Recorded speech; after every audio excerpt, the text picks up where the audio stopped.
জাতীয় বিশ্ববিদ্যালয়ের অনলাইন ক্লাসে সবাইকে স্বাগতম।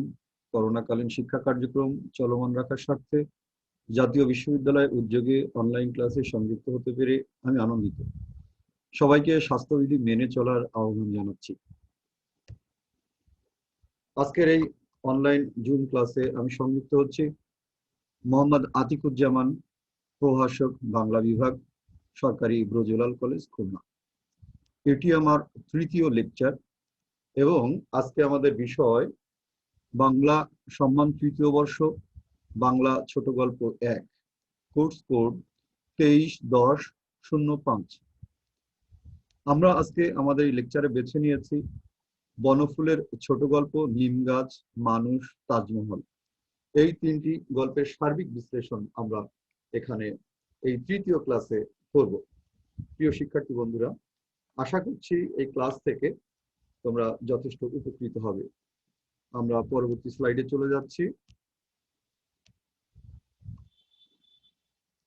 আমরা এখানে দেখতে পাচ্ছি বনফুলের ছবি, বলাইচাঁদ মুখোপাধ্যায়, যিনি বনফুল ছদ্মনামে লিখতেন, এবং তার তিনটি গল্প আমরা নিয়েছি। আমাদের তৃতীয় বর্ষ সম্মান শ্রেণী বাংলায় পাঠ্য রয়েছে, সেখান থেকে তিনটি গল্প, নিম গাছ, মানুষ, তাজমহল। বনফুল জন্মেছিলেন 1899 খ্রিস্টাব্দে এবং তার মৃত্যু 1979-তে, অর্থাৎ প্রায় 80 বছর তিনি বেঁচে ছিলেন। জন্মেছিলেন বিহারের পূর্ণিয়ায়, যদিও মূল তার পৈতৃক যে জায়গা সেটি ছিল পশ্চিমবঙ্গের হুগলি জেলায়, কিন্তু তিনি ছাত্র অবস্থায় মেডিকেলের শিক্ষার্থী হিসেবে কলকাতায় ভর্তি হন। পরবর্তীতে আবার পাটনা মেডিকেল থেকে তার যে শিক্ষা কার্যক্রম বা তার মেডিকেল শিক্ষা শেষ করেন এবং পেশায় ডাক্তার হিসাবে তিনি যথেষ্ট সুনাম অর্জন করেন। কিন্তু এই ডাক্তারি পেশার বাইরেও তার যে চমৎকার কথা সাহিত্যের হাত, নাটকের হাত এবং কাব্য সৃষ্টিতে তার যে নান্দনিকতা রয়েছে সেটি আমাদের বাংলা সাহিত্যের সকলেই জানে। 60টির বেশি উপন্যাস, প্রায় 600 কাছাকাছি গল্প, 4টি বা 5টি নাটক ঐতিহাসিক ব্যক্তিত্বদের নিয়ে, আর কাব্য তো রয়েছেই।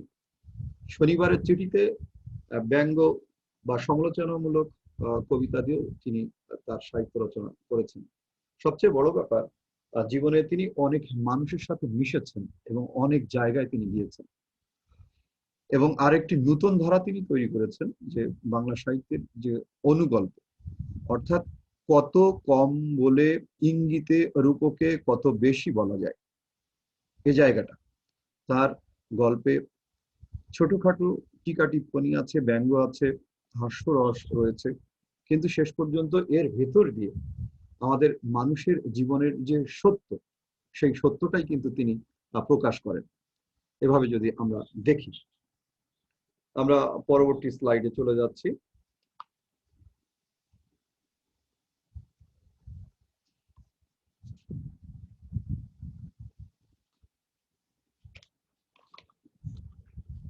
এই গল্প তিনটি পাঠ করে আমাদের প্রিয় শিক্ষার্থীরা যে বিষয়গুলো জানতে পারবে, যে বিষয়গুলো বিশ্লেষণ করতে পারবে, আমরা প্রথমে বলেছিলাম যে বলাইচাঁদ মুখোপাধ্যায়ের যে জীবনের যে আলেখ্য, জীবনের যে অভিজ্ঞতা, নানা মানুষের সাথে তার যে ওঠা বসা চলা, এবং তার সাহিত্য পাঠ করতে গিয়ে, বিশেষ করে তার ছোট গল্প পাঠ করতে গিয়ে আমার বারবার মনে হয়েছে যে সাহিত্যিক হয়তো কখনো কখনো বানিয়ে লেখেন, নিজের মনোভূমি কোনো কিছু জীবন সৃষ্টি করেন, কিন্তু বলাইচাঁদ মুখোপাধ্যায় অর্থাৎ বনফুল যেটি করেছেন সেটি হচ্ছে তার দেখা মানুষের জীবন। সেই জায়গা থেকে তিনি বাস্তব চরিত্রগুলো আমাদের সামনে তুলে ধরেছেন। গল্প, কিন্তু সেই গল্পগুলো শেষ পর্যন্ত মানুষের জীবনের সত্য গল্প, জীবনের সত্য কাহিনী এমন। তাই আমরা এখানে বলছি যে মানুষের বিচিত্র জীবন বা বৈচিত্র্যময় জীবন এই গল্প তিনটিতে পাঠ করলে আমাদের প্রিয় শিক্ষার্থীরা জানতে পারবে। তৎকালীন সময়ে সমাজের নারীর অবস্থান, এই গল্প তিনটি নিরিখেই আমরা এখানে যে পয়েন্টগুলো নিয়ে এসছি, এবং শাশ্বত প্রেমের আবেদনে ধনী গরিব তরুণ বৃদ্ধ সবাই এক, এই সত্যটাও জানতে পারবে। এবং শেষ পর্যন্ত আমরা বলেছি তবুও যাবে বয়ে বয়ে এ জীবন মানুষের, ইতি নেতি শেষে জয় হবে মানুষের।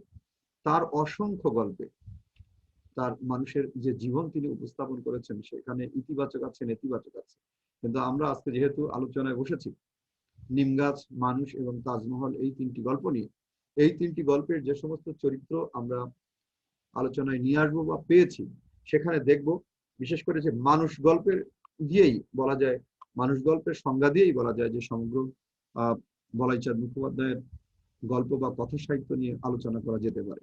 কিন্তু আমাদের কোনো গল্প ছেড়ে দিয়ে, কোনো গল্পকে বাদ দিয়ে আমরা যাব না, আমাদের পাঠ্যসূচি শেষ করতে হবে। এখন মানুষের বৈচিত্র্যময় জীবন কেমন, যে আমরা দেখি কখনো ভালো, কখনো মন্দ, কখনো আবেগে উচ্ছ্বাসে আমরা ভেসে যাই, কখনো বাস্তবতার নিরিখে আমরা অনেক শক্ত সিদ্ধান্ত নিই। অনেক ভালো মানুষ এই সমাজে আছে, খারাপ মানুষ আছে, আমরা খারাপদেরকে দেখে বলি যে এত খারাপ হওয়ার দরকার কি, এমন এই সমস্ত বিষয়গুলো আমরা যখন এই গল্পগুলো পাঠ করি তখন আমরা দেখতে পাই। আরেকটি বিষয় এখানে পয়েন্টে এসছে যে তৎকালীন সময়ে সমাজে নারীর অবস্থান কেমন ছিল। এখন 1899-তে জন্ম বনফুলের, আর তারও পরবর্তী সময়ে তিনি তার গল্প লিখছেন, কথা সাহিত্য লিখছেন, বিভিন্ন জায়গায় তিনি ঘুরেছেন, পশ্চিমবঙ্গ দিয়ে শুরু করে আর সেই বলা যায় মুর্শিদাবাদ থেকে শুরু করে, পাটনা থেকে শুরু করে, বিহার থেকে শুরু করে শেষ পর্যন্ত তিনি চিত্র হয়েছেন কলকাতায়, এটা সত্যি। সেই তৎকালীন সময়ে সমাজে নারীর অবস্থান কেমন ছিল, বিশেষ করে আমরা নিম গাছ গল্পে এই জায়গাটা আমরা দেখার চেষ্টা করব। অর্থাৎ নারীরা কোনো বঞ্চনার শিকার হলে, নারীরা কোনো সংকটে পড়লে, পুরুষ যেভাবে মানে আমাদের সমাজ থেকে যে সুযোগ সুবিধাগুলো নেয় বা যেভাবে খুব দ্রুত সিদ্ধান্ত নিতে পারে বা নিজের স্বাধীনতায় নিজে বলিয়ান, সেরকম জায়গা থেকে তৎকালীন সময়ে সমাজের নারীরা কি সেটি পারত, সেটি আমাদের দেখার বিষয় রয়েছে। শাশ্বত প্রেমের আবেদনে ধনী গরিব তরুণ বৃদ্ধ সবাই এক। এখন এই প্রেম একটি বড় অনুষঙ্গ কথা সাহিত্যে, এবং যদি আমরা বলি যে আমাদের সাহিত্যে তো বটেই, বিশ্ব সাহিত্য এটি আছে, এবং বনফুলের ছোট গল্প এর ব্যত্যয় ঘটেনি, ব্যতিক্রম ঘটেনি। আমরা বিশেষ করে তাজমহল গল্পে আমরা দেখব যে সেই আমাদের ঐতিহাসিক ভাবে ভারত সম্রাট শাহজাহান তার সেই প্রেয়সী মুমতাজ মহলের মুমতাজের স্মৃতিতে যে সৌধ, তার স্মৃতিসৌধ নির্মাণ করেন তার সেই কবরের উপরে।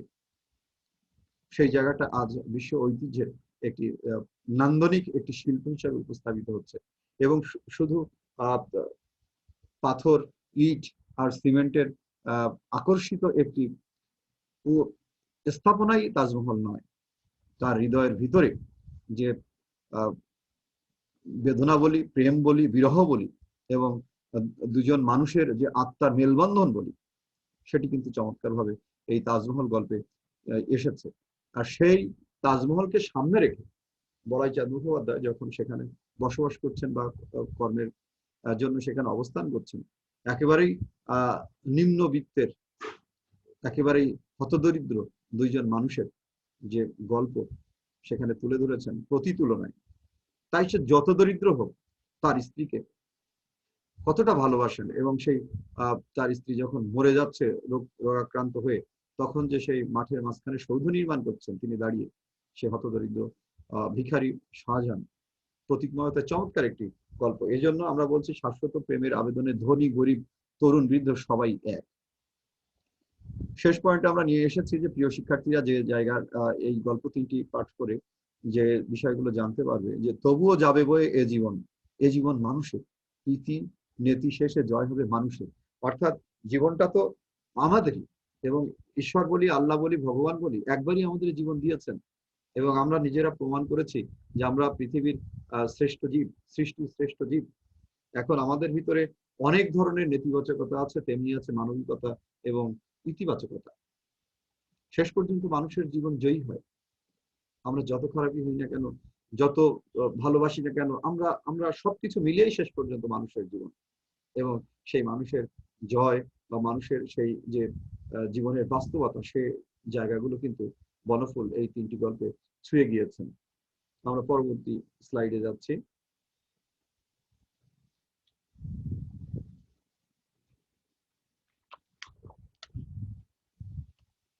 এই তিনটি গল্পের প্রধান চরিত্রগুলো আলোচনা। নিমগাছ গল্পে গৃহকর্ম নিপুণা লক্ষ্মী বউ, এটি বলাইচাঁদ মুখোপাধ্যায় তার সংলাপে একেবারে গল্পের শেষে গিয়ে এই কথাটি বলেছেন। নিমগাছ গল্পে মানে এই নিমগাছ গল্প নিয়ে আমাদের বাংলা সাহিত্যে অনেক আলোচনা সমালোচনা হয়েছে, এবং যারা রসিক পাঠক, বিশেষ করে বনফুলের মতো লেখকের গল্প নিয়ে যারা বেশ বলা যায় উৎসাহব্যঞ্জক ভাবে পড়াশোনা করেন, তাদের কাছে এই গল্পটি মানে খুবই নাম করা একটি গল্প। তো সেই আমাদের যদি বলি যে প্রাচীন থেকে শুরু করে বর্তমান পর্যন্ত আমাদের সংসারে আমাদের সাংসারিক সব কাজ সবকিছু গুছিয়ে দেখভাল করে শেষ পর্যন্ত কে অপেক্ষা করেন?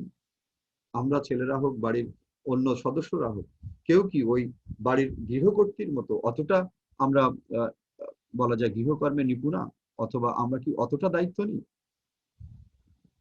সবকিছু তাকে দেখতে হয়।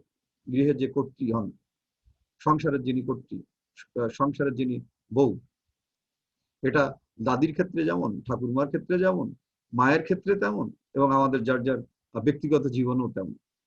আমরা তো দেখে আসছি, এবং সেই জীবনের যে বাস্তবতা সেটা নিমগাছ গল্পে বলা যায় ফুটে উঠেছে। এবং এই চরিত্রগুলো, বাড়ির সেই গৃহকর্ত্রী চরিত্রগুলো সর্বংসহ সবকিছু সহ্য করে, এবং সহ্য করে শেষ পর্যন্ত কিন্তু কোনো নেতিবাচকতা ঘটলে, তার উপরে যদি কোনো ঝামেলা তৈরি হয়, সে কিন্তু সবকিছু মুখ বুঝে সয়ে যাই করুক না কেন সেই সংসারেই থাকে, সংসার থেকে সে বেরোতে পারে না। যদিও তার মাঝে মাঝে মনে হয় যে এখান থেকে যদি বের হতে পারতাম, কিন্তু সে তো বের হতে পারে না। তার সন্তান, তার স্বামী, তার অন্যান্য আত্মীয় স্বজন সবার দেখভাল করার দায়িত্ব তার। তাই সে তার যে শেকড়, সেই শেকড় সে উপলাতে পারে না। এখন সেরকম একটি চরিত্র আমরা এই নিমগাছ গল্পে দেখব। মানুষ গল্পে কথকের কবিভাব এবং গঙ্গা তীরে একই সাথে ভিক্ষুক ও যৌনকর্মী তরুণী, মাঝে বিড়াল, ইঁদুর, গাভী, বাছুর বাস্তবতা, এবং বাড়ি ফিরে সুবিধাবাদী ভাই এবং আমরা, এভাবে আমি উপস্থাপন করেছি। অর্থাৎ এই মানুষ গল্পের কথা আমি একটু আগে বলছিলাম, যে মানুষ গল্প যদি আমরা সামনে নিয়ে আসি, তাহলে বলাইচাঁদ মুখোপাধ্যায় বা বনফুলের গল্পের যে সার্বিক বাস্তবতা সেটা আমরা দেখতে পারবো এবং বুঝতে পারবো। মানুষ বললেই আমরা একটা সংজ্ঞা পাই যে পৃথিবীর শ্রেষ্ঠ সৃষ্টি, অথবা সেই মনুষ্যত্ব সংযুক্ত একটি সর্বোৎকৃষ্ট প্রাণী। কিন্তু সেই প্রাণীর যে নানা দিক, যে নানা ইতিবাচকতা এবং নেতিবাচকতা আছে, সেই জিনিসগুলো কিন্তু গল্পকার এখানে তুলে ধরেছেন। এবং গঙ্গা তীরে যখন, গঙ্গার পাড়ে যখন আমাদের গল্পকার বেড়াতে যাচ্ছেন, দেখা যায় যে চমৎকার একটি পরিবেশে, সেখানে গঙ্গার বুকে পাখি উঠছে, মেঘমেলার বা যে সূর্যাস্তের যে বা আলোর যে খেলা, সেগুলো চলছে, যে যার মতো কাজ করছে। এমন সময় একটি ভিক্ষুক, তার অবস্থা খুবই খারাপ অবস্থা, আবার তার সাথে চমৎকার আকর্ষণীয় এক তরুণী, এবং সেই ভিক্ষা যে করছে তারও ক্ষুধা, যে চমৎকার শরীর নিয়ে উপস্থাপিত হয়েছে এবং চোখে বা মুখে বাঁকা হাসি নিয়ে উপস্থিত হয়েছে, তারও কিন্তু পেটের ক্ষুধা। এই বাস্তবতা থেকে কেউ আমাদের রেহাই দেবে না। এ জায়গায় কিন্তু আমরা সবাই এক, আমাদের খেতে হয়। এ বাস্তবতা এখানে চলে এসেছে। এখন উপায় অবলম্বন এক একজনের এক এক রকম। মাঝে আমরা দেখব যে বিড়াল এবং ইঁদুর, বিড়াল চুপ করে বসে আছে ধ্যানমগ্ন একটা প্রাণী হিসাবে, যে কোনো কিছুই জানে না, কিন্তু সামনে যখন ইঁদুর আসলো সে খপ করে কিন্তু ধরলো, এবং সংকট একটা তৈরি হলো, সমাজে একটা দ্বন্দ্ব তৈরি হলো, চিৎকার চেঁচামেচি তৈরি হলো। গাভী যে দুধ দহন, অর্থাৎ গাভীর দুধ আসে তার বাছুরের জন্য, কিন্তু বাছুরটাকে ধরে মানব সমাজে আমরা যারা সভ্য, আমরা বাছুরটাকে ধরে রাখছি, মাঝখান থেকে আমরা নিজেরা তৃতীয় একটি পক্ষ হিসাবে সেই গাভীর দুধ ভক্ষণ করছি, বা আমাদের রসনা তৃপ্তি বা আমাদের উপকারার্থে। এবং বাড়ি ফিরে সুবিধাবাদী ভাই এবং আমরা, অর্থাৎ এ ঘটনা কিন্তু আছে বর্তমান সমাজেও, এটি আছে। যে চাকরির ক্ষেত্রে হোক, যে কোনো জায়গায় হোক, যে বাইপাস করে আমি কত আগে যেতে পারি, আমি পেলাম কিনা, এ জায়গাটা এই গল্পতে এসছে। এবং সেটি ন্যায় না অন্যায় তাতে আমাদের যায় আসে না। তারপর মানুষ গল্পে কথক চমৎকার রাতের আকাশে, সন্ধ্যা আকাশে সেই চাঁদের যে জ্যোৎস্না উপভোগ করছে, চারিদিকে প্রাকৃতিক পরিবেশ উপভোগ করছে। কিন্তু এই প্রাকৃতিক পরিবেশ বা জ্যোৎস্না উপভোগ করে সেই অর্থে তার মনের খাদ্যের তৃপ্তি হলেও তার শরীরের যে তৃপ্তির ব্যাপার আছে, যে জৈব যে রসায়নের তৃপ্তি, পেটের ক্ষুধার যে তৃপ্তি অথবা নেশার যে তৃপ্তি, সেটা কিন্তু বলা যায় পূর্ণ হচ্ছে না। তাই শেষ পর্যন্ত এত সুন্দর নান্দনিক প্রাকৃতিক পরিবেশ রেখে সে একটি সিগারেট কেনার জন্য তার সেই গলি রাস্তায় নেমে যায়। এটি হচ্ছে মানুষের বাস্তবতা। প্রধান চরিত্র হিসাবে আমরা তাজমহল গল্পে যেটা পেলাম, যে প্রেমের অমর কাব্য রচনা করেছেন ভারত সম্রাট শাহজাহান তাজমহল নির্মাণ করে। তাজমহল গল্পেও আমরা পেয়েছি নতুন শাহজাহান, অর্থাৎ যে কিনা তাজের পাশে, তাজমহলের পাশে ভিক্ষুক শাহজাহান এবং তার স্ত্রী, রোগাক্রান্ত স্ত্রী, এবং ডাক্তার হিসাবে যেহেতু আমাদের বনফুলের সুখ্যাতি রয়েছে এবং তার জীবনের অভিজ্ঞতা থেকে তিনি এই চরিত্রদ্বয়কে সেবা যত্ন করেছেন। তারপর এক সময় গিয়ে দেখলেন যে মাঠের মাঝখানে একদিন ফেরার সময় যে সেই মুসলিম চরিত্রটি শাহজাহান, তার সেই স্ত্রী মারা গিয়েছেন এবং সেই কবর নির্মাণ করছে, ইট গাচ্ছেন, সামান্য কিছু ইট। অর্থাৎ যে শাশ্বত প্রেম, ভারত সম্রাট হোক আর বৃদ্ধ হোক আর তরুণ হোক আর একেবারে নিঃস্ব হোক, ভিখারি হোক, তাতে কোনো যায় আসে না। সমাজের অর্থনৈতিক অবস্থা ভেদে প্রেমের সেই অর্থে হয়তো প্রকাশের ক্ষেত্রে আমাদের নানান ধরনের জৌলুস আছে, কিন্তু প্রেমের যে শাশ্বত জায়গা, সে জায়গাটা কিন্তু ঠিক আছে। আমরা এই চরিত্রগুলো পাবো। আমরা পরবর্তী স্লাইডে চলে যাচ্ছি প্রিয় শিক্ষার্থীরা।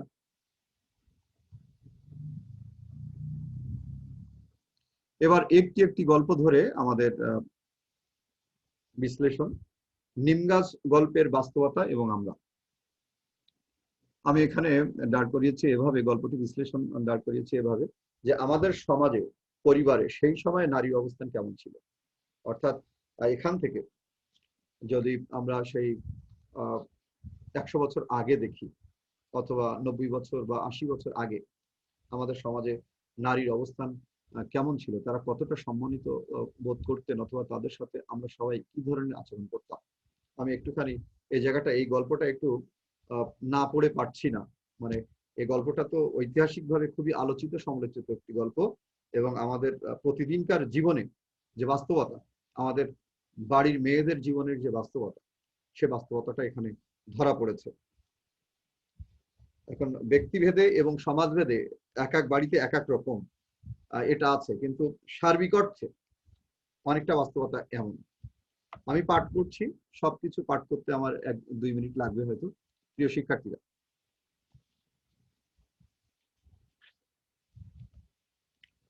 পাঠ করছি বনফুলের নিম গাছ। শুরু এভাবেই। আমরা বলেছিলাম যে বাংলা অনুগল্পের স্রষ্টা তিনি। কেউ ছালটা ছাড়িয়ে নিয়ে সিদ্ধ করছে, পাতাগুলো ছিঁড়ে শিলে পিষছে কেউ। অর্থাৎ এই শিলে পিষছে কেউ, এর ভেতরে কিন্তু বাস্তবতা আছে। এ কিন্তু শুধু নিম গাছকে পিষছে না, বাড়ির গৃহকর্ত্রী যারা, অথবা বাড়ির নারী যে দায়িত্ব নিয়েছে সংসারে, কেউ বা ভাবছে গরম তেলে খোস দাঁত হাজা চুলকানিতে লাগাবে, চর্মরোগের অবর্থ মহৌষধ। কচি পাতাগুলো খায়ও অনেকে। কচি পাতা, নিম গাছের কচি পাতা যদি শীতকালে সকালবেলা গরম ভাত দিয়ে, সরিষার তেল দিয়ে, এবং আমাদের দক্ষিণবঙ্গে যে কথাটি বলে যে চিংড়ি মাছ দিয়ে, আর ওর সাথে যদি একটু রসুন বা পেঁয়াজ ভাজি করে নেওয়া যায়, তাহলে কিন্তু চমৎকার জমে সেই নিমের। এবং এখনকার যে করোনা কাল চলছে, এই করোনা কালে আমরাও নিজেরাও খাচ্ছি সজিনার পাতা এবং নিম পাতা, তুলসী পাতা, এই 3 ধরনের পাতার মিশ্রণ কিন্তু আমরা খাচ্ছি, এবং এটা খুবই উপকার উপাদেয়। ছোটবেলায় আমরা শিউলি ফুলের পাতাও বড়ি করে খেয়েছি, আমাদের নানি দাদিরা খাইয়েছে। সেরকম একটা জায়গা। কেউ বা ভাবছে গরম তেলে খোস দাঁত হাজা চুলকানিতে লাগাবে, চর্মরোগেও এটা কাজ করবে। কচি পাতাগুলো খায়ও অনেকে এমনি কাঁচাই, কিংবা ভেজে বেগুন সহযোগে, যকৃতের পক্ষে ভারী উপকার। ডাক্তার মানুষ, জীবনের অভিজ্ঞতা, এবং বাংলা ছোট গল্পে বিজ্ঞানকে তিনি নিয়ে এসেছেন বনফুল। যকৃতের পক্ষে ভারী উপকার, কচি ডালগুলো ভেঙে চিবোয় কত লোক, দাঁত ভালো থাকে। কবিরাজরা প্রশংসায় পঞ্চমুখ। বাইরে দিয়ে সংসারের যিনি গৃহকর্ত্রী, তার বিষয়ে কিন্তু সবাই সমাজের খুব সুনাম করে, কিন্তু এই সুনামের তলায় বা ভিতরের কাহিনী যে কত দুর্নাম বা কত সর্বংসহা হতে হয় একটি সংসারের বা পরিবারের গৃহকর্ত্রীকে। বাড়ির পাশে গজালে বিজ্ঞরা খুশি হন, বলেন নিমের হাওয়া ভালো, থাক কেটো না। নিম গাছের পাতার যে বাতাস অথবা নিম গাছ যে অক্সিজেন ছেড়ে দেয় সেটি আমাদের জন্য খুব উপাদেয়। এবং এখানে আমি আরো একটি ছোটবেলার অভিজ্ঞতা সংযুক্ত করছি, সেটি হচ্ছে নিমের ফল যখন পাকে তখন কিন্তু আমরা ছোটবেলায় এই জিনিসগুলো খেয়েছি। ডাব ফল, নিম ফল, বৈচি ফল, এগুলো কিন্তু আমরা পেয়েছি, এখনকার প্রজন্ম হয়তো পাবে না। বলেন নিমের হাওয়া ভালো, থাক কেটো না। কাটে না কিন্তু যত্নও করে না। অর্থাৎ বাড়ির বউয়ের অবস্থা, যেকে তাড়িয়ে দিও না, আবার যত্ন আরতি করে তাকে যে রাখবে সেরকমও না, সবার কাছ থেকে যে বিরাট ভালো ব্যবহার পাবে তাও না। কিন্তু আমি সব সংসারের কথা একই রকম বলছি না।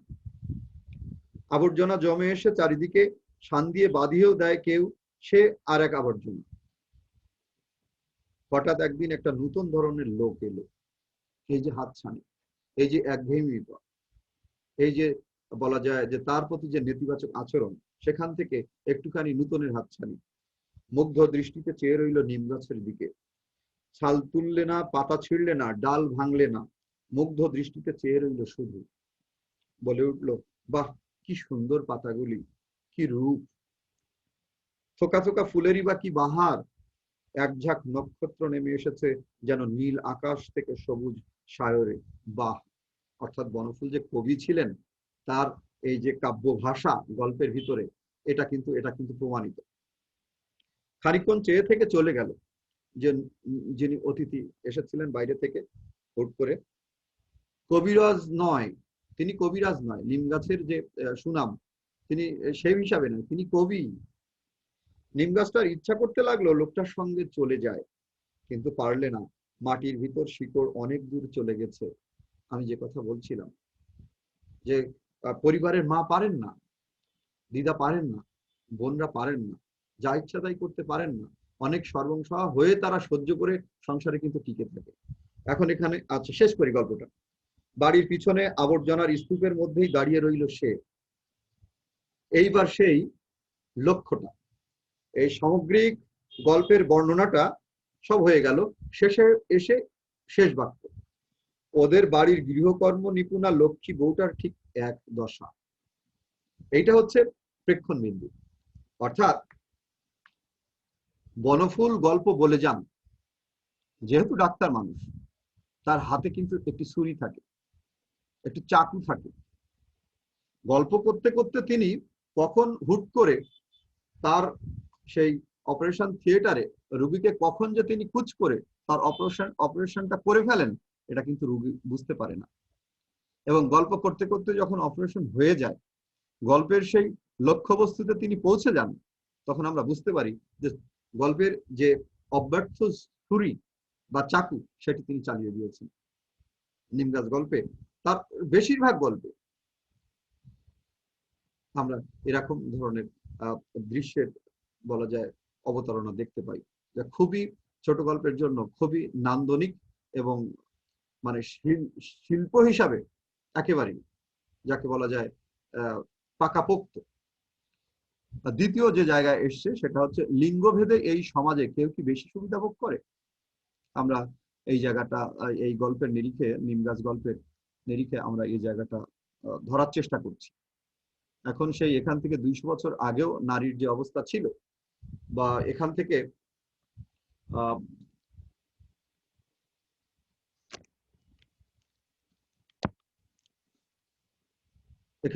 300 বছর আগেও যে নারীর অবস্থা ছিল এবং বর্তমানের যে অবস্থা, সময় অনেক বদলেছে, আমরা অনেক মানবিক হচ্ছি, আমাদের সমাজ সংস্কৃতি, আমাদের সভ্যতা, আমাদের কল্যাণমূলক রাষ্ট্র এবং আমাদের আইন কানুন আমাদেরকে সম্মানিত করছে। তবুও কি লিঙ্গভেদে এই সমাজে কেউ কি বেশি সুবিধা ভোগ করে? আমার মনে হয় করে। এবং আমার প্রিয় শিক্ষার্থীরা হয়তো একমত হবে আমাদের সমাজ নৃতাত্ত্বিক যে অভিজ্ঞতা এবং আমাদের বাস্তবতার নিরিখে যে অভিজ্ঞতা, সেখানে আমরা বলবো যে এই সমাজে পুরুষরা একটু হলেও সুবিধা ভোগ করে বেশি। সেখানে আমাদের নারীরা, আমাদের মায়েরা, আমাদের বোনরা, এটা এটা এটা এটা এটা স্বীকার করতে দোষ নেই। সেই হুমায়ুন আজাদের সেই কবিতার মতো স্বীকার করতে কোনো দোষ নেই, কিন্তু এই জায়গাটা আমাদের সংশোধনের দরকার আছে।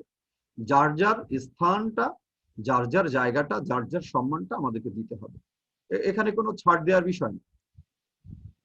নারী তার জায়গা থেকে সম্মানের সাথে কাজ করুক, পুরুষ তার জায়গা থেকে সম্মানের সাথে কাজ করুক, কারোর সাথে তো কোনো বিরোধ নেই, আমরা তো মানুষ। কিন্তু আমরা আর একজনের জায়গাটা ছোট করব না এবং নিজেকে খুব আর একজনের উপরে প্রয়োগ করব না। আমাদের সমাজে লিঙ্গভেদে একজন আর একজনের উপরে প্রয়োগ হয় এবং এর থেকে আমাদের অশান্তি সৃষ্টি এবং আমাদের সম্পর্কগুলোর শঙ্কা তৈরি হয়।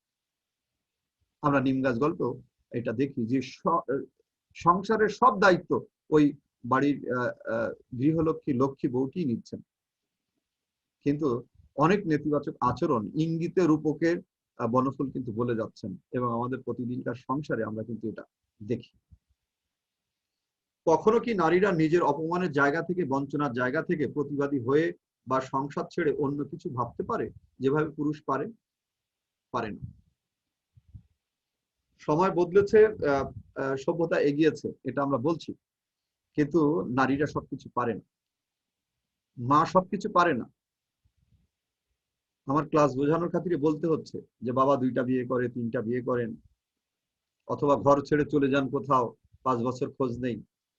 আমাদের মায়েরা কিন্তু ব্যতিক্রম আছে, কিন্তু আমাদের যে গড়পত্তার যে সামাজিক ইতিহাস, সংসারের ইতিহাস, আমাদের মায়েরা কিন্তু এটা পারেন না। মা কিন্তু শেষ পর্যন্ত সন্তানের জন্য, সংসারের জন্য সেই সংসারটাকে আঁকড়েই কিন্তু সেখানে তিনি পড়ে থাকেন। অর্থাৎ বঞ্চনা যত, সহ্য যত, সবকিছু মা।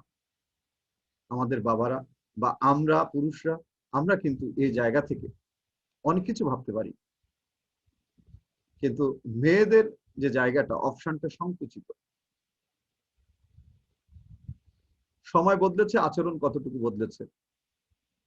নিম গাছ গল্পের নিরিখে আমরা যদি বলি, নারী পুরুষে আমরা সমাজে কাঁধে কাঁধ মিলে একসাথে কাজ করব, সেই বেগম রোকেয়া সাখাওয়াত হোসেনের সেই আর্জি, বা আমাদের আধুনিক সভ্যতা বা সমাজ নৃতত্ত্বের যে জায়গা, বা আধুনিক কল্যাণমূলক রাষ্ট্রের যে জায়গা, কিন্তু আমরা কি সত্যিকার অর্থে আমাদের আচরণ বদলেছি?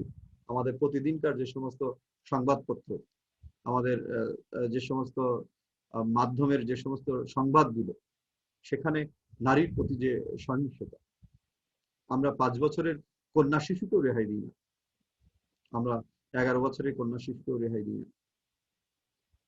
আমরা আমরা মনে করি, অর্থাৎ আমরা এভাবে, কথাটা আমাকে এভাবে বলতে হচ্ছে যে 5 বছরের শিশু তো পরিণত নয়, আর পরিণত হলেই যে একজনের উপরে আমাকে হামলে পড়তে হবে লালসা নিয়ে, এটাও তো সভ্য মানুষ সমর্থন করে না।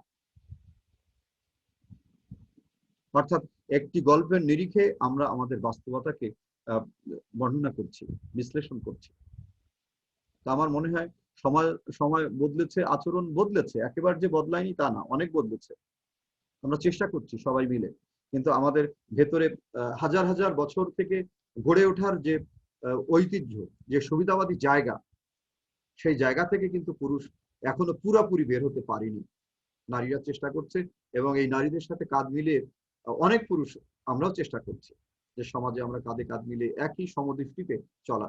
নিম গাছ গল্পে কিন্তু সেই সেই সেই জায়গাটা কিন্তু আমাদের চোখে আঙুল দিয়ে ধরিয়ে দেয়। পরবর্তী স্লাইড।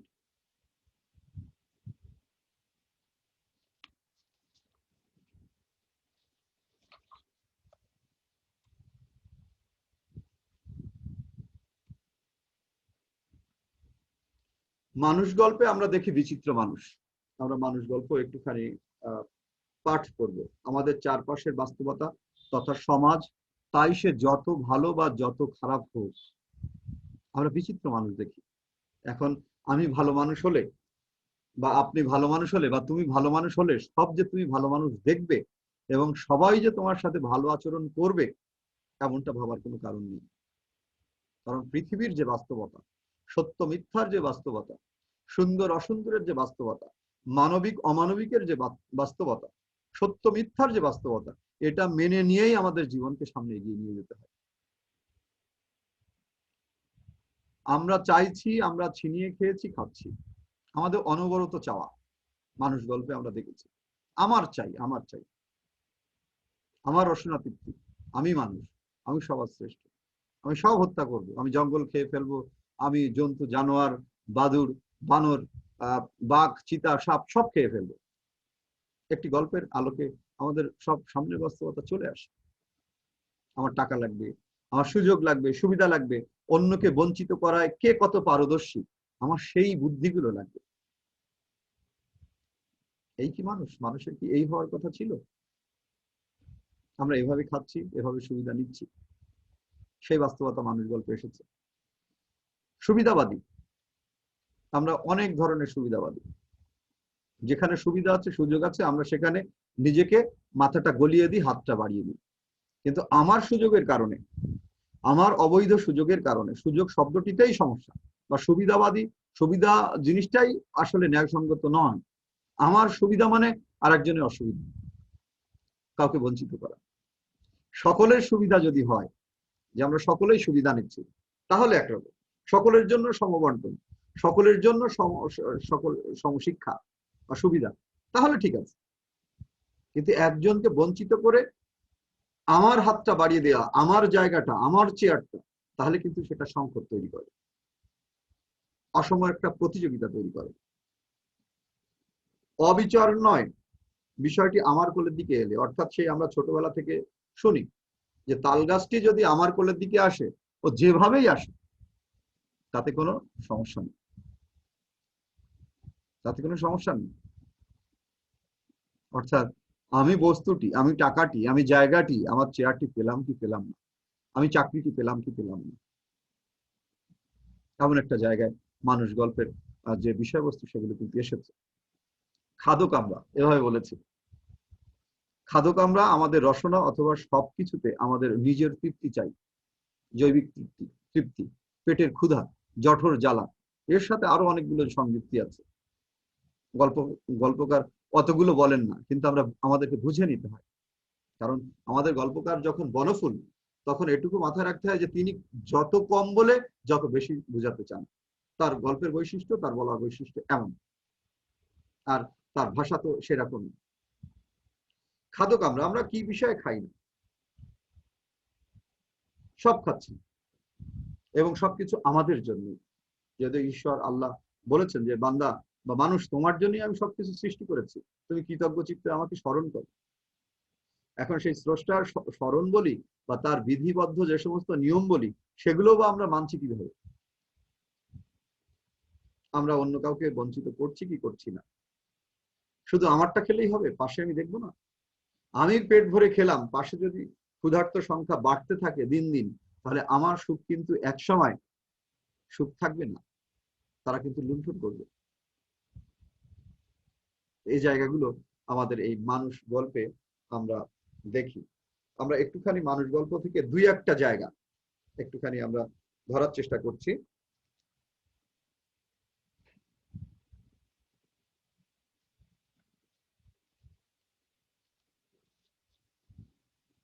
একটু গঙ্গাবক্ষের যে বর্ণনা একটুখানি আমি দিচ্ছি, সামান্য সময় নিচ্ছি। মানুষ বনফুলের, অপলক দৃষ্টিতে চাহিয়াছিলাম, গঙ্গাবক্ষে সূর্য অস্ত যাইতেছে, পশ্চিম দিগন্তে বর্ণনাতীত বর্ণ সমারোহ, নানা আকৃতির মেঘমালার স্বপ্ন সায়রে নিমগ্ন, সাদা পাল তুলিয়া কয়েকটি ছোট নৌকা স্রোতমুখে মন্থর গতিতে ভাসিতেছে, ইতস্তত উড্ডীয়মান মাছরাঙা পাখিগুলি সন্ধ্যা অনুরাগ রঞ্জিত, টলমল নদী জল আরক্ত স্বর্ণবর্ণ। চমৎকার কাব্যিক গদ্য। নদী তীরে যখন এরকম একটি সুন্দর নান্দনিক চিত্র, সেরকম একটি সময় সহসা চমকাইয়া উঠিলাম, আমার পিছনে কে যেন জড়িত কণ্ঠে কথা কইল। ফিরিয়া দেখি একটি ভিখারি এবং তাহার সহিত একটি মেয়ে। ভিখারি কুষ্ঠ ব্যাধিগ্রস্ত, হস্তপদ অঙ্গুলিহীন, নাসিকার স্থানে একটি গহ্বর, বিকৃত বিভৎস মুখখানায় মিনতি ফুটাইয়া অনুনাসিক কণ্ঠে ভিক্ষা চাহিতেছে। একটি পয়সা বাবু। সঙ্গের মেয়েটিও সে কথা পুনরাবৃত্তি করিল। মেয়েটির বয়স 16-17, শরীরে কোনো ব্যাধি আছে বলিয়া মনে হইল না পরনে একটি মাত্র বসন শতছিন্ন, বসনের শত ছিন্ন ছিদ্র পথ দিয়া নব মুকুলিত যৌবন উপচাইয়া পড়িতেছে।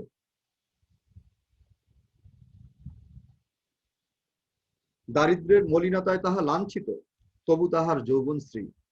মেয়েটিও সে সম্বন্ধে সচেতন, ইচ্ছাকৃত ভাবেও সে কেমন যেন তার ভিতরে একটা প্রদর্শনীর ব্যাপার আছে।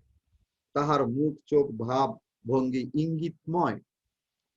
এরূপ কুষ্ঠ ব্যাধিগ্রস্ত লোক ও যুবতী ভিখারিণী ইতিপূর্বে আরো দেখিয়াছি, কিন্তু আজ সহসা তাহাদের নূতন দৃষ্টি দেখিলাম। ব্যাধি ও স্বাস্থ্য পাশাপাশি দাঁড়াইয়া আছে একই উদ্দেশ্যে, ক্ষুধার অন্ন চাই, ভিক্ষা ইহাদের ব্যবসা। সেই ব্যবসায় একজন মূলধন করিয়াছে ব্যাধিটাকে, আর একজন যৌবনকে। এবং এই এই এই মেয়েটিকে আর কিছুক্ষণ পরেই দেখা যাবে যে একটি গুন্ডা টাইপের একটি ছেলের সাথে গলির ধারে দাঁড়িয়ে সে আলোচনা করছে, এবং যখন লেখকের গল্পকারের দৃষ্টির সীমানার যখন বাইরে যাচ্ছে, সেই মেয়েটি কিন্তু একটি ইঙ্গিত করে যাচ্ছে চোখ দিয়ে, হাসি দিয়ে, তার চোখের কটাক্ষ দিয়ে। এই গল্পটির ভিতরে আরো অনেকগুলো আছে। বাঙালির দুর্গতিও তাহার নানা প্রকাশ, কংগ্রেস দুয়ারে কড়া নাড়িয়া উঠিল, এরকম চিন্তা। এমন প্রতিদিনের জীবন যখন যাচ্ছে, পিয়ন তার আনিয়াছে সুসংবাদ, আমার অকর্মণ্য ভাইটি চাকরি হইয়াছে। এই চাকরিটির জন্য 500 প্রার্থী ছিল, 500 জনকে ঠকিয়েছে। বিদ্যায় বুদ্ধিতে চরিত্রে আমার ভাইটির অপেক্ষা অনেকে শ্রেষ্ঠ ছিল, তবু তাহাদের অতিক্রম করিয়া কেবলমাত্র সুপারিশের জোরে আমার ভাই চাকরিটি পাইয়াছে। এত বড় অবিচারে এতটুকু বিচলিত হইলাম না, কারণ আমি পেয়েছি, আমার পরিবার বেঁচে গিয়েছে, আমি এতেই সন্তুষ্ট। সেটি ন্যায় ন্যায্য নীতি কিনা সেটা বড় ব্যাপার নয়। উপরন্তু খুশি হইলাম, ছাদে উঠিলাম। কালো মেঘের স্তর ভেদ করিয়া অপরূপ শোভায় চাঁদ উঠিয়াছে। পূর্ব দিগন্ত জ্যোৎস্নায় পুলকিত, মুগ্ধ বিস্ময়ে চাহিয়া রইলাম। আনন্দটাকে সম্পূর্ণ উপভোগ করিবার জন্য একটি সিগারেট ধরানো প্রয়োজন। পকেটে হাত দিয়া দেখি সিগারেট কেস খালি, সিগারেট আনিতে ভুলিয়াছি। আবার মনটা বিগড়াইয়া গেল। উদীয়মান চন্দ্রকে আকাশে রাখিয়া সিগারেট কিনিবার জন্য আবার দ্রুত গতিতে গলিতে নামিয়া গেলাম। গল্পটি এখানে শেষ। আমরা জানি যে আমাদের বর্তমান সময়ে এবং আন্তর্জাতিক বিশ্বে ধূমপান নিষিদ্ধ, এবং আমরা এটাকে নিরুৎসাহিত করি। ধূমপান বিষপানের সমান, এবং আমাদের প্রজন্ম, আমাদের প্রিয় শিক্ষার্থীরাও সেটা মানবে, এবং আমরাও ব্যক্তিগত জীবনে এটা মেনে থাকি। কিন্তু এই যে গল্পের বাস্তবতা, সবকিছুই কিন্তু শেষ পর্যন্ত আমার সুবিধা, আমার খাওয়া, জঠর জ্বালা, এগুলোর জন্য। এজন্যই আমরা বলছি যে আমরা খাদক, আমরা খাচ্ছি, আমার রসনা, আমার জৈব ভিত্তি, সবকিছুতেই আমার তৃপ্তি চাই। অন্যের কি হলো তাতে যায় আসে না। মানুষ গল্পে এই বিচিত্র অভিজ্ঞতা কিন্তু এখানে প্রকাশিত। আমরা পরবর্তী স্লাইডে যাচ্ছি। তাজমহল গল্পের শাশ্বত প্রেম। এখানে আমি যে জিনিসগুলো সামনে নিয়ে এসেছি প্রিয় শিক্ষার্থীরা, সেটা হচ্ছে সমাজের অর্থনৈতিক স্তরভেদে প্রেমের প্রকাশ কেমন। যে তাজ অর্থাৎ তাজমহলের সংক্ষিপ্ত রূপ, যে তাজ ছিল নিখাত প্রেমের স্মৃতিসৌধ, তা নিয়ে কত বাণিজ্য, কত রাজনীতি। কারো বিপদে আমরা কতটা মানবিক। প্রেম চিরদিনের, চির নতুন এবং চিরসত্য। আমাকে আস্তে আস্তে শেষের দিকে যেতে হবে এই জায়গাটা। সমাজের অর্থনৈতিক স্তরভেদে প্রেমের প্রকাশ কেমন। এখন যদি আমি বলি যে বস্তিতে একটি ছেলে এবং একটি মেয়ে প্রেম করেছে, অথবা দুইটি চরিত্র প্রেম করেছে, তাদের কোনো বৃত্ত নেই, বৃত্তহীন। দিনের বেলা ছেলেটি রিক্সা চালায়, সন্ধ্যায় বাড়ি যায়, তার স্ত্রীর কাছে যায়, তারা প্রেম করে বিয়ে করেছে, তাদের একটি বাচ্চা, তাই নিয়ে তারা সুখে আছে। এই যে প্রেমের সংজ্ঞা। আর আমরা কোটিপতি হয়ে আমরা প্রেম করলাম, বিয়ে করলাম, আমাদের স্ত্রীকে সময় দিলাম না, অথবা আমাদের স্বামীকে ফাঁকি দিলাম। আমাদের সন্তান হলো, সন্তানকে আমরা সময় দিচ্ছি না, সন্তান সন্ত্রাসী হয়ে যাচ্ছে, মাদকাসক্ত হয়ে যাচ্ছে। তাহলে এই যে জায়গা, ইতিবাচক এবং নেতিবাচক ভাবে প্রেমের যে জায়গা। আবার উচ্চবিত্তর ভিতরেও সুন্দর সম্পর্ক থাকতে পারে। এখন বিত্তশালী বা অর্থনৈতিক স্তর ভেদে প্রেমের যে বহিঃপ্রকাশ, নান্দনিকতা, সেটা কি সেই অর্থে কোনো রকম আছে? আমার কাছে মনে হয় না। কারণ বহিঃপ্রকাশ মানে মানবিক আত্মার যে বহিঃপ্রকাশ, সেটা একই রকম। কিন্তু আমাদের জৌলুসের ব্যাপারে, সাজানো গোজানোর ব্যাপারে, উপস্থাপনের ব্যাপারে, যে নিজের স্ত্রীর জন্য বিত্তহীন মানুষটি হয়তো সন্ধ্যাবেলা যখন বাড়ি ফিরছে, রাস্তা থেকে 5 টাকার একটি কানের দুল নিয়ে যাচ্ছে। আর আমি কোটিপতি মানুষ, লাখপতি মানুষ, আমি যখন বাড়ি ফিরছি তখন হয়তো আমার স্ত্রীর জন্য ভালোবেসে বা আমার স্বামীর জন্য একটা গিফট নিয়ে যাচ্ছে যেটার দাম লাখ টাকা বা 1000 টাকা। এখন এই যে উপহার সামগ্রীর যে লেনদেন বা প্রকাশ অথবা এই যে সুখ শান্তি, এখানে তো সেই অর্থে রকম ফের নেই। অর্থাৎ যে জিনিসকে ধরা যায় না সেই প্রেমের জায়গা তো ঠিকই আছে। সেই সত্যটা আমরা দেখা যায় যে এই তাজমহল গল্পে পাই।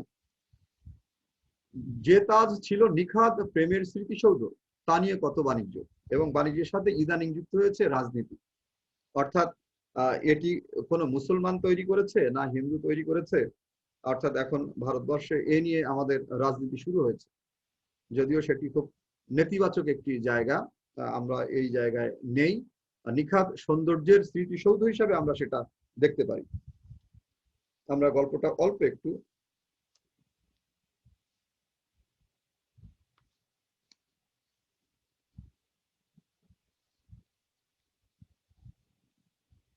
লেখক বা যিনি কথক গল্প বলছেন, লেখক গল্পকারী গল্পগুলো বেশিরভাগ বলে যান। বনফুলের গল্প বলার পন্থাটাই এমন। তিনি দিল্লির আগ্রার তাজমহল, অর্থাৎ তাজমহল দিল্লির আগ্রা শহরের, এবং এই শহরের কাছে যখন তিনি দায়িত্ব পালন করছেন, একদিন তাজকে দেখেছেন। তারপর একদিন সন্ধ্যায় রাত্রে গিয়ে তাজমহলের সৌন্দর্য দেখে মুগ্ধ হয়েছেন। ঠিক এরকম আরো একদিন যখন তিনি কাজে যাচ্ছেন, সেরকম একটি সময় যখন হসপিটালে আউটডোরে রুগী দেখছেন, তখন তিনি সেখানে এরকম, সেদিন আউটডোর সেরে বারান্দা থেকে নামছি, এক বৃদ্ধ মুসলমান গেট দিয়ে ঢুকলো।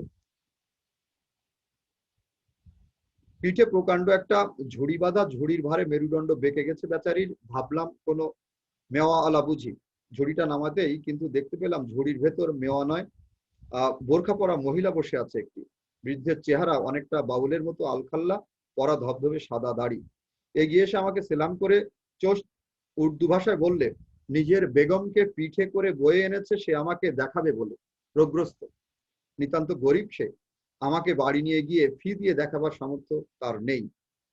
আমি যদি মেহেরবানি করে ড্যাশ ড্যাশ।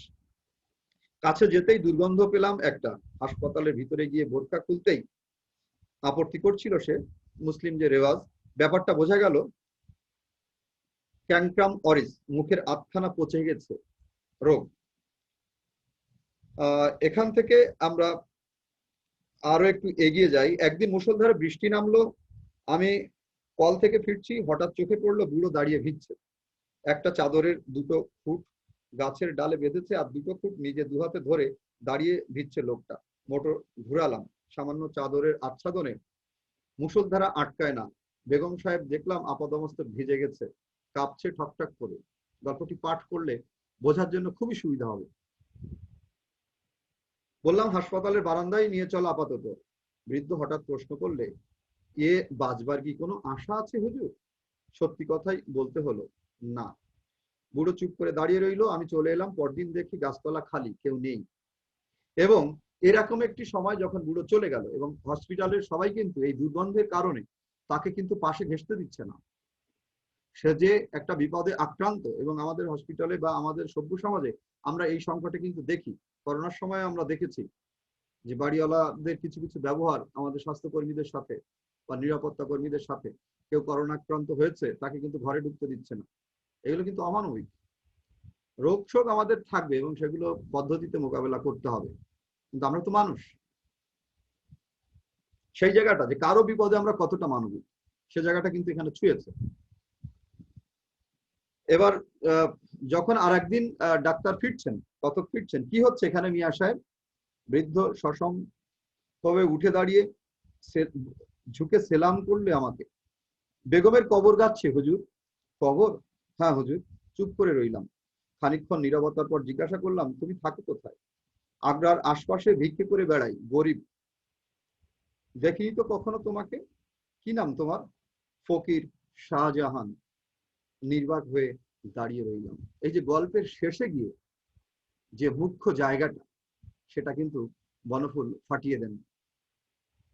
আমি যেটা বলেছিলাম যে যেহেতু ডাক্তার, সেই আমাদের গল্পের যে সেই ক্যাথারসিস নাটকের যে আমাদের যে নাট্যগুণ, তিনি হাতে ছুরি নিয়ে বসে থাকেন এবং যখন একেবারে সর্বশীর্ষ বিন্দুতে ওঠে তখন তিনি কুচ করে সেই ফোড়াটা ফাটিয়ে দেন। বনফুলের গল্প এমনই। এবং এই এই এই জায়গা থেকে আমরা এভাবে প্রেমের জয় ঘোষণা করেছি যে প্রেম চিরদিনের, চির নতুন এবং চির সত্য।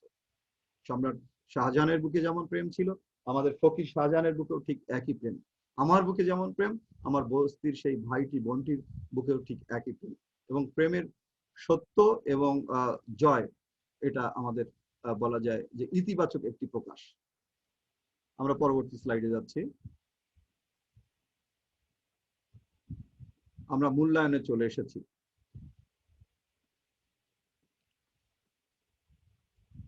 আমরা যদি এভাবে বলি, বনফুলের এই নিম গাছ, মানুষ এবং তাজমহল এই গল্প তিনটি সার্বিক বিশ্লেষণে যে বাংলা অনুগল্পের জনক বনফুল। আসলে বনফুল কিন্তু বনফুল নন, একেবারে আমাদের ছোট গল্পের রাজপ্রাসাদের সামনে যে বাগান, সেই বাগানে ফুটে থাকা বড় গোলাপ অথবা দেশি তাজা হাসনাহেনা। বনফুলের সৃষ্টি যে সুবাস সেটা কিন্তু আলাদা, তার ছোট গল্প কিন্তু অন্যদের মতো নয়। এবং বনফুলের এই ছোট গল্প দিয়ে কিন্তু তিনি পরিচিতি পেয়েছেন। তিনি ঔপন্যাসিক, তিনি নাট্যকার, যাই হন না কেন, বনফুলের গল্প বললেই একেবারেই একটি আলাদা পরিচয় সেটা আমরা তার পাই। এবং ছোট গল্প লিখেছেন অনেক কথাশিল্পী, কিন্তু বনফুলের মতো খুব অল্প বলে জীবনের সত্যকে আমাদের সামনে এমন করে হাজির করতে পেরেছেন কজন? আমার এই প্রশ্নের ভিতরেই উত্তর আছে। আসলে অনেক, যেমন রবীন্দ্রনাথ অবশ্যই সার্থক গল্পকার, ছোট গল্পকার, এবং তার হাত দিয়েই শুরু। তিনি আমাদের জনক ছোট গল্প, কিন্তু অনুগল্পের জনক বনফুল। এবং আমাদের জীবন গল্পে তুলে দিয়ে তিনি আড়ালে দাঁড়িয়ে আমাদের দিকে মুচকি হাসতে থাকেন নাকি? আমার কাছে মনে হয়েছে তিনি মুচকি হাসেন এবং তিনি বলতে থাকেন যে তুমি আসলে এই, তোমরা আসলে এই। এবং এখানে আমরা বলতে চাই যে নিম গাছ, মানুষ, তাজমহল আমাদের যে জীবন সত্য, আমাদের সমাজ সত্যের কথা বলে। এই তিনটি গল্পের কথা যদি আমরা বলি, তাহলে আমরা বলবো যে এগুলো আমাদের জীবনের সত্যের কথা বলে। আমাকে শেষ করতে হবে আস্তে আস্তে। এখানে আমি নমুনা প্রশ্ন দিয়েছি, নমুনা প্রশ্ন এখানে আছে। প্রিয় শিক্ষার্থীরা, তোমরা এখানে দেখে নিবে এবং সমাধান করবে। পরবর্তী স্লাইডে আমি এখানে সহায়ক গ্রন্থাবলী দিয়েছি। এই গ্রন্থগুলো, এই বইগুলো যদি তোমরা পড়ো তাহলে কিন্তু তোমরা উপকৃত হবে, অনেক নতুন নতুন তথ্য পাবে। এখন সামগ্রিক অর্থে ধন্যবাদ দেওয়ার পালা। আমরা প্রতিদিন যেটা করি। আমি এতক্ষণ সংযুক্ত ছিলাম মোহাম্মদ আতিকুজ্জামান আতিক, প্রভাষক, বাংলা বিভাগ, সরকারি ব্রজুলাল কলেজ, খুলনা হতে। প্রিয় শিক্ষার্থীরা, জাতীয় বিশ্ববিদ্যালয়ের আয়োজনে আমার এই তৃতীয় লেকচার, এটি 3 নম্বর লেকচারে জুম ক্লাসে তোমরা যারা সংযুক্ত ছিলে, আমার ক্লাস করেছো এবং শিক্ষার্থী বন্ধুদেরকে ধন্যবাদ জানাচ্ছি। আশা করছি তোমরা অনলাইন জুম ক্লাসের মাধ্যমে উপকৃত হবে এবং সামনে এগিয়ে যাবে। জাতীয় বিশ্ববিদ্যালয়ের সংশ্লিষ্ট সকলকে, যে সমস্ত সম্মানিত শিক্ষক এই কার্যক্রমের সাথে সংযুক্ত, তাদেরকে ধন্যবাদ জানিয়ে শেষ করছি। আজ এ পর্যন্ত। করোনার এই কালে সবাই সুন্দর এবং নিরাপদ থাকো, এই কামনা করে শেষ করছি। ধন্যবাদ।